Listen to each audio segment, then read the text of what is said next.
Well, that was an interesting reveal in the end, but kind of suspected as well. Hello, everyone. This is Cast of Mad Alchemy Comics, and I'm here to bring you another episode of Samurai Troopers 2026, Episode 5. So let's get right into it. So this episode was very good. A lot of callbacks in this one. Like, they were pretty much saving most of the callbacks for this episode, it looks like. So this episode starts off essentially with Ramaga hitting the field. He's taunting Guy in a lot of ways, and he's utilizing his abilities and things like that. He starts to use his ability to attack the guys, and then at one point he uses them to take over some of the samurai troopers, utilizing paralysis and things like that. So again, we go back to them having to take the other people's abilities to like build themselves up. So the other guys begin to attack Guy and things like that, and soon Ryusei joins the field again. Now he comes off his brief retirement to save the guys. So everybody's on the field. Shion's on the field. Yamato's on the field. Musashi, everyone. So now they're trying to get the combat going and things like that. But what's discovering is that they're holding up a force field to try to keep them from going into the demon world. Or that's what it's perceived at the time. Shion tosses everybody's attack. Shion throws the sword of domination at Ramaga. He catches it. It's soon found out that the sword is a fake. He destroys the sword, pretty much proceeds to dominate the fight. And I have to go back for a minute because one of the things about Ryusei is an interesting reveal, that he was able to purge the control that Ramaga had on him with some type of light technique. Now, again, this episode starts to get the theories going that maybe Ryusei might be a part of a certain clan if you watch the original series. So freeing them and them wondering how he was able to do that, they're shocked. So that might not have been a part of his original power set. Again, I'm kind of excited about this one. But getting them out of the control, they begin to formulate their attack. For some reason, as they talk and a little coming back and forth, as Yamato kind of uses his ability, they kind of shrug it off as, yeah, you're awesome, and things like that. But a little comedy in the episode as well. But then, as they formulate their attack, they start to realize that the guys aren't moving from their spot because they have to hold a form. I guess to hold up the barrier.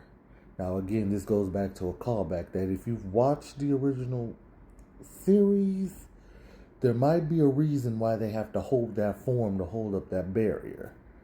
I'll revisit that part again in a minute as we go towards the climax and near the end of the episode.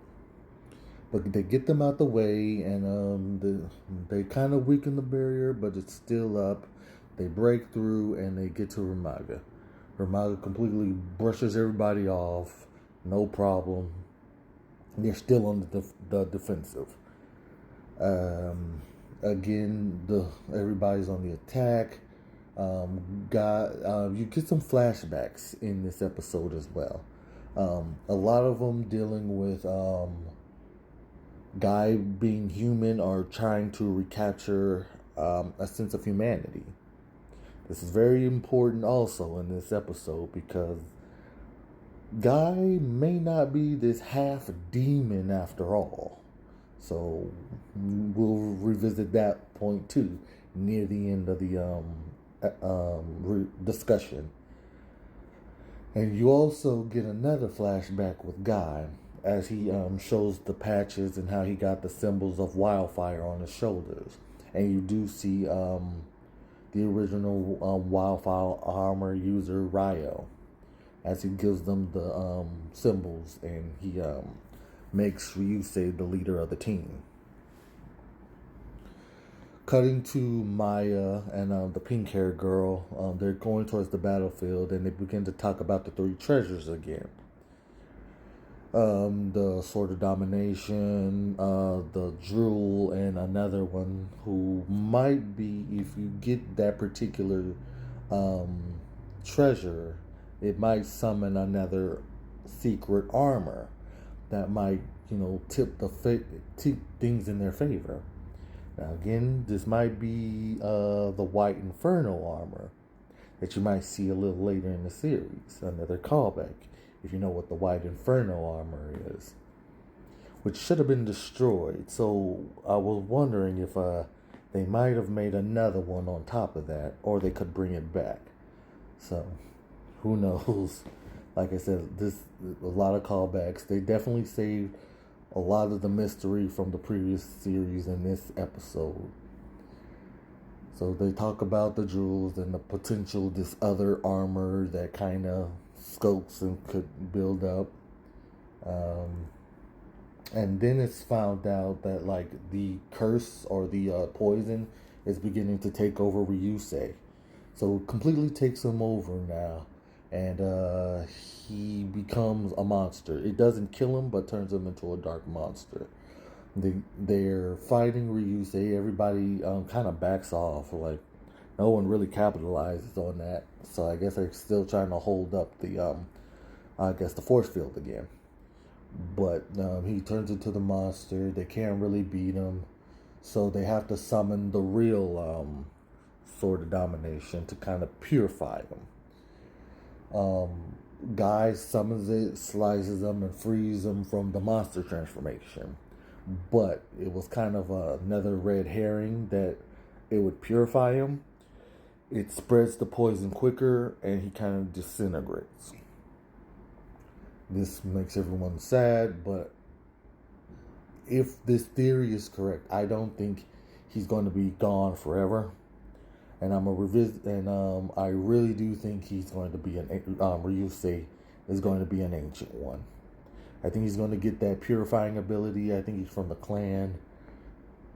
I'd be shocked if Ryusei isn't going to be an ancient one.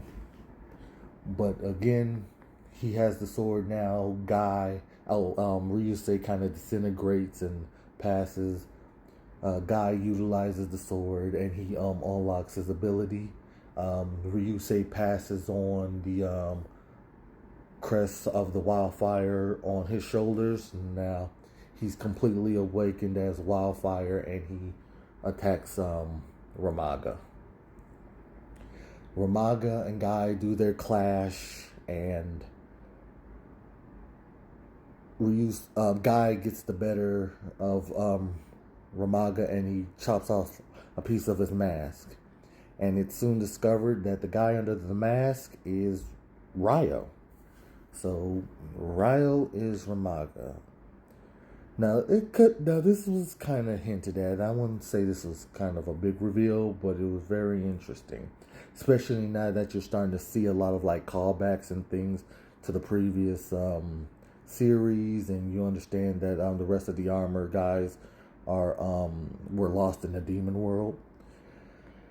And I wonder if, like, because they have those 10, that they even have got, like, the other guys, like Numis's armor and those dark guys who were with him, too. Because maybe he has the rest of them trapped. I don't know. There might be other demons in there as well, or transform. We don't know. But this episode was really good. A lot of callbacks. A lot of mystery. A lot of questions being raised. A lot of theories running through my head. This was a good episode. I can't wait to see how they bring it all together in episode 6. And we just got to see where it goes from here. And what happened to the troopers when they got lost in the demon world. So, I can't wait for episode 6. Thank you guys for listening to me this long. And I'll see you guys then.